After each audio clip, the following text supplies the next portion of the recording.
大家关注的核三厂，就伫咧屏东的恒春投票所，透早就有真侪人来投票。屏东县长张春美是强调，伫咧安全检查、甲核废料等等的问题，拢还未确定的时阵，就举办公投，对屏东来讲，有影是真无公平。也若是恒春的镇长是表示，考虑到国家的发展甲电力的需求，这核三厂是应该爱停放。 屏东县长周春美透早伫随何陪同来到中正高小，23毋若是第二波罢免案投票日，也是屏东核三厂监视中客的公投日。周春美投票了后，佫一摆表示，伫中客安全检查、核废料去除等问题，也无明确答案时的公投对屏东无公平。辐射的影响，还有它地震的危害。 我想到现在我们都没有看到任何的调查报告。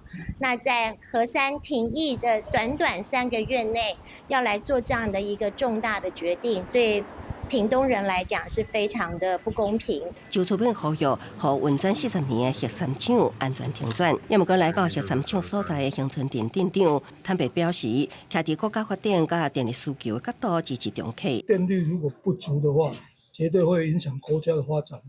所以我是赞人工核三协议这个部分啦，因为所有的技术都很成熟了，而且咱的管理的机制、监控的机制也都非常好。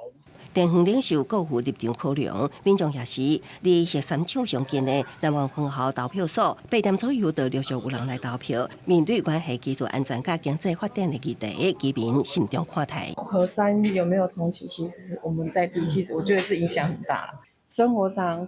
经济上、环境上都影响很大，还是要以科学来判断了。民众伫投票所内投下新型的一票，展现公民意志。尤书记强调，也呼吁民众以平常心看待，无论公投敢是通过，拢尊重结果，以相关法规办理后手的代志。公视新闻采访报道。